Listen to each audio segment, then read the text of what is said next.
Good evening. It's that time again. It's story time. Yay. Sorry if you're grown up and I'm treating you like a child. It's okay because we're all just big kids, right? If you have younger children listening, that's awesome. If you're listening and you're a big kid, that's awesome too. Okay, we are continuing our reading of The Magician's Nephew, which is the first book in the Chronicles of Narnia series. And we are already on chapter 7 tonight. There are only 15 chapters, so we're almost halfway through the book. Do you remember where we left off last night? Uncle Andrew was terrified because the queen, the witch, had come from the other world, and she was ordering Andrew around, and Andrew went in to see his sister Letty to ask her for money. Apparently he had wasted lots of her money, and Letty was saying no, she wasn't going to. And then all of a sudden the witch burst into the room, and that's where it left off. So let's see what happens.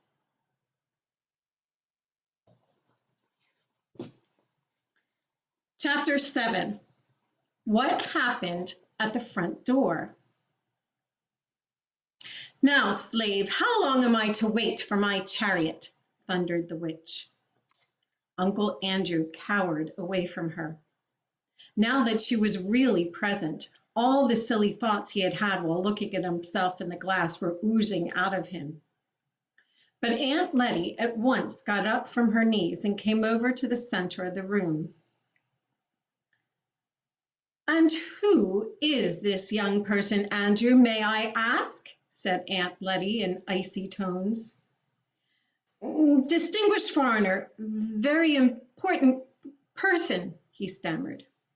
Rubbish, said Aunt Letty, and then turning to the witch, get out of my house this moment, you shameless hussy, or I'll send for the police.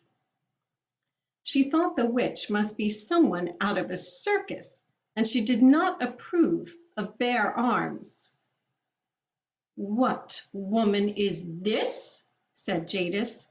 Down on your knees, minion, before I blast you. No strong language in this house, if you please, young woman, said Aunt Letty. Instantly, it seemed to Uncle Andrew, the queen towered up to an even greater height. Fire flashed from her eyes. She flung out her arm with the same gesture and the horrible sounding words that had lately turned the palace gates of Charn to dust. But nothing happened that Aunt Letty, thinking that those horrible words were meant to be English, said, I thought as much. The woman is drunk. Drunk! She can't even speak clearly. It must have been a terrible moment for the witch when she suddenly realized that her power of turning people into dust, which had been quite real in her own world, was not going to work in ours. But she did not lose her nerve even for a second. Without wasting a thought on her disappointment, she lunged forward, caught Aunt Letty round the neck and the knees, raised her high above her head, as if she had been no heavier than a doll, and threw her across the room. While Aunt Letty was still hurtling through the air, the housemaid, who was having a beautifully exciting morning, put her head in at the door and said, If you please, sir, the hansom's come. Lead on, slave, said the witch to Uncle Andrew. He began muttering something about regrettable violence, must really protest, but at a single glance from Jadis, he became speechless. She drove him out of the room and out of the house, and Diggory came running down the stairs just in time to see the front door close behind them. Jiminy, he said, she's loose in London. and with Uncle Andrew. I wonder what on earth is going to happen now." "Oh, Master Diggory," said the housemaid, who was really having a wonderful day, "I think Miss Ketterly hurt herself somehow." So they both rushed into the drawing room to find out what had happened. If Aunt Letty had fallen on bare boards or even on the carpet, I suppose all her bones would have been broken. But by good luck, she had fallen on the mattress. Aunt Letty was a very tough old lady. Aunts often were in those days. And after she had had some sal volatile and sat still for a few minutes, she said there was nothing the matter with her except a few bruises. Very soon she was taking charge of the situation. "Sarah," she said to the housemaid, who had never had such a day before, "go around to the police station at once and tell them there is a dangerous lunatic at large. I will take Mrs. Kirk's lunch up myself." Mrs. Kirk was, of course, Diggory's mother. When Mother's lunch had been seen to, Diggory and Aunt Letty had their own. After that, he did some hard thinking. The problem was how to get the witch back to her own world, or at any rate out of ours as soon as possible. Whatever happened, she must not be allowed to go rampaging about the house. Mother must not see her, and if possible, she must not be allowed to go rampaging about London either. Diggory had not been in the drawing room when she tried to blast Aunt Letty, but he had seen her blast the gates of charm, so he knew her terrible powers and did not know that she had lost any of them by coming into our world. And he knew she meant to conquer the world. At the present moment, as far as he could see, she might be blasting Buckingham Palace or the Houses of Parliament. And it was almost certain that quite a number of policemen had by now been reduced to little heaps of dust. And there didn't seem to be anything he could do about it. But the rings seemed to work like magnets, thought Diggory. If I can only touch her and then slip on my yellow, we shall both go into the wood between the worlds. I wonder will she go all faint again there? Was that something the place does to her, or was it only the shock of being pulled out of her own world? But I suppose I'll have to risk that. And how am I to find the beast? I don't suppose Aunt Letty would let me go out, not unless I said where I was going. And I haven't got any more twopence.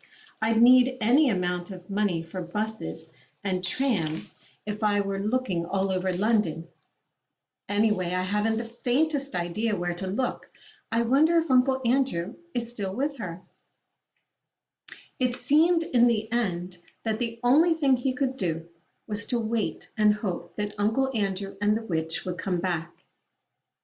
If they did, he must rush out and get hold of the witch and put on his yellow ring before she had a chance to get into the house. This meant that he must watch the front door like a cat watching a mouse's hole.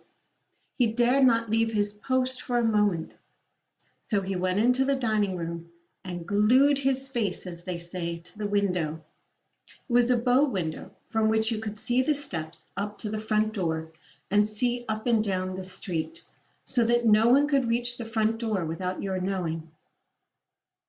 I wonder what Polly's doing, thought Diggory.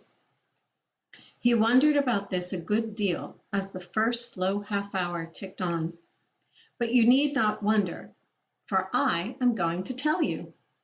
She had got home late for her dinner with her shoes and stockings very wet, and when they had asked where she had been and what on earth she had been doing, she said she had been out with Diggory Kirk. Under further questioning, she said she had got her feet wet in a pool of water and that the pool was in a wood. Asked where the wood was, she said she didn't know. Asked if it was in one of the parks, she said truthfully enough that she supposed it might be a sort of park.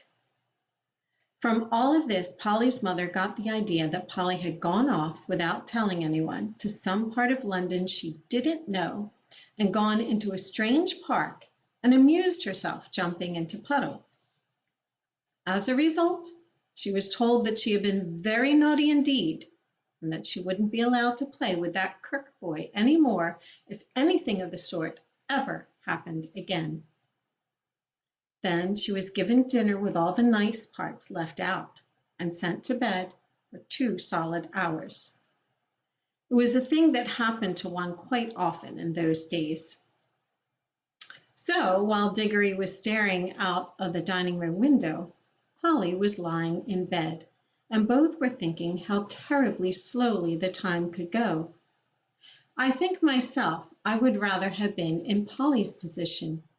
She had only to wait for the end of her 2 hours, but every few minutes Diggory would hear a cab or a baker's van or a butcher's boy coming round the corner and think, "Here she comes," and then find it wasn't.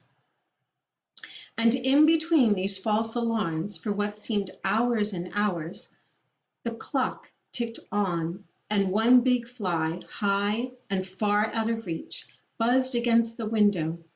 It was one of those houses that get very quiet and dull in the afternoon, and always seem to smell of mutton. During his long watching and waiting, one small thing happened, which I shall have to mention, because something important came of it later. A lady called with some grapes for Diggory's mother, and as the dining room door was open, Diggory couldn't help but overhearing Aunt Letty and the lady as they talked in the hall. "What lovely grapes!" came Aunt Letty's voice. "I'm sure if anything could do her good, these would. But poor little dear Mabel, I'm afraid it would need fruit from the land of youth to help her now. Nothing in this world will do much." Then they both lowered their voices and said a lot more that he couldn't hear. If he had heard that bit about the land of youth a few days ago, he would have thought Aunt Letty was just talking without meaning anything in particular the way grown-ups do, and it wouldn't have interested him.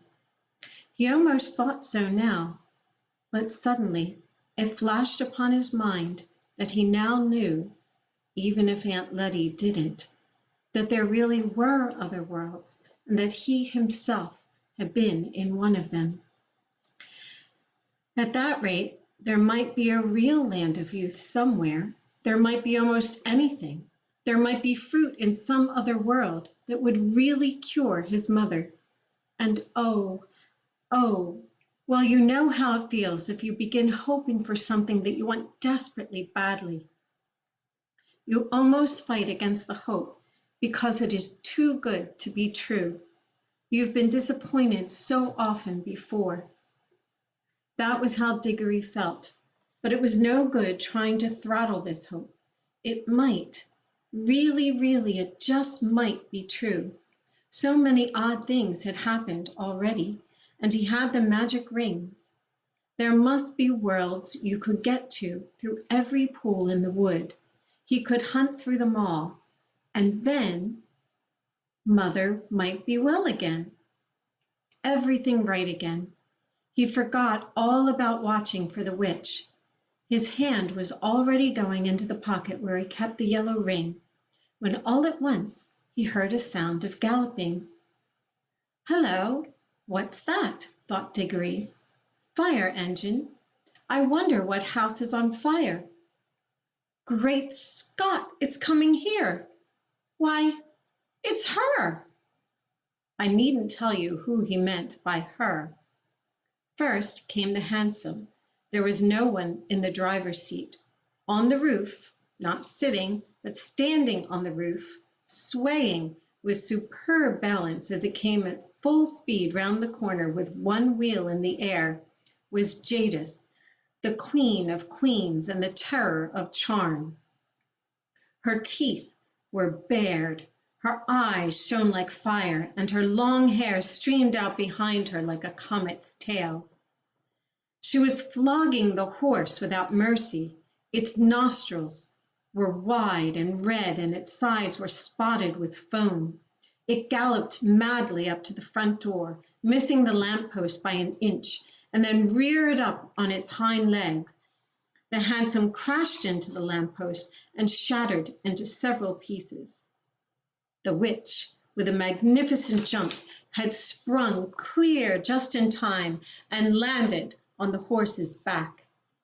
She settled herself astride and leaned forward, whispering things in its ear. They must have been things meant not to quiet it, but to madden it. It was on its hind legs again in a moment, and its neigh was like a scream, and all hoofs and teeth and eyes and tossing mane. Only a splendid rider could have stayed on its back. Before Diggory had recovered his breath, a good many other things began to happen. A second hansom dashed up close behind the first. Out of it there jumped a fat man in a frock coat and a policeman. Then came a third hansom with 2 more policemen in it. After it came about 20 people, mostly errand boys, on bicycles, all ringing their bells and letting out cheers and catcalls. Last of all came a crowd of people on foot, all very hot with running, but obviously enjoying themselves. Windows shot up in all the houses of that street, and a housemaid or butler appeared at every front door. They wanted to see the fun. Meanwhile, an old gentleman had begun to struggle shakily out of the ruins of the first hansom. Several people rushed forward to help him, but as one pulled him one way and another, perhaps he would have got out quite as quickly on his own. Diggory guessed that the old gentleman must be Uncle Andrew, but you couldn't see his face. His tall hat had been bashed down over it. Diggory rushed out and joined the crowd. "That's the woman! That's the woman!" cried the fat man, pointing at Jadis. "Do your duty, constable! Hundreds and thousands of pounds worth she's taken out of my shop. Look at that rope of pearls round her neck. That's mine. And she's given me a black eye too, what's more." "That she has, governor," said one of the crowd. "And as lovely a black eye as I'd wish to see. Beautiful bit of work that must have been. Gaw, ain't she strong then?" "You ought to put a nice raw beefsteak on it, mister. That's what it wants," said a butcher's boy. "Now then," said the most important of the policemen, "what's all this here?" "I tell you she—" began the fat man, when someone else called out, "Don't let the old cove in the cab get away. You put her up to it." The old gentleman, who was certainly Uncle Andrew, had just succeeded in standing up and was rubbing his bruises. "Now then," said the policeman, turning to him, "what's all this?" Came Uncle Andrew's voice from inside his hat. "None of that now," said the policeman sternly. "You'll find this is no laughing matter. Take that hat off, see?" This was more easily said than done, but after Uncle Andrew had struggled in vain with that hat for some time, 2 other policemen seized it by the brim and forced it off. Thank you," said Uncle Andrew in a faint voice. "Thank you. Dear me, I'm terribly shaken. If someone could give me a small glass of brandy." "Now you attend to me, if you please," said the policeman, taking out a very large notebook and a very small pencil. "Are you in charge of that there young woman?" "Look out!" called several voices, and the policeman jumped a step backward just in time. The horse had aimed a kick at him, which would probably have killed him. Then the witch wheeled the horse round so that she faced the crowd, and its hind legs were on the footpath. She had a long, bright knife in her hand, and had been busily cutting the horse free from the wreck of the hansom. All this time, Diggory had been trying to get into a position from which he could touch the witch. This wasn't at all easy, because on the side nearest to him there were too many people, and in order to get round to the other side, he had to pass between the horses' hooves and the railings of the area that surrounded the house. For the Ketterleys' house had a basement. If you know anything about horses, and especially if you had seen what a state that horse was in at that moment, you will realize that this was a ticklish thing to do. Diggory knew lots about horses, but he set his teeth and got ready to make a dash for it as soon as he saw a favorable moment. A red-faced man in a bowler hat had now shouldered his way to the front of the crowd. "Hi, please, man," he said. "That's my horse, what she's sitting on, same as it's my cab, what she's made matchwood of." "One at a time, please, one at a time," said the policeman. "But there ain't no time," said the cabby. "I know that horse better'n you do. 'Tain't an ordinary horse. His father was a officer's charger in the cavalry, he was, and if the young woman goes on exciting him, there'll be murder done. Here, let me get at him." The policeman was only too glad to have a good reason for standing further away from the horse. The cabby took a step nearer, looked up at Jadis, and said in a not unkindly voice, "Now, missy, let me get at his head, and just you get off. You're a lady, and I don't want all these roughs going for you, do you? You want to go home and have a nice cup of tea and lay down quiet like. Then you'll feel ever so much better." At the same time, he stretched out his hand toward the horse's head with the words, "Steady, Strawberry, old boy, steady now." Then, for the first time, the witch spoke. "Dog!" came her cold, clear voice, ringing loud above all the other noises. "Dog, unhand our royal charger. We are the Empress Jadis."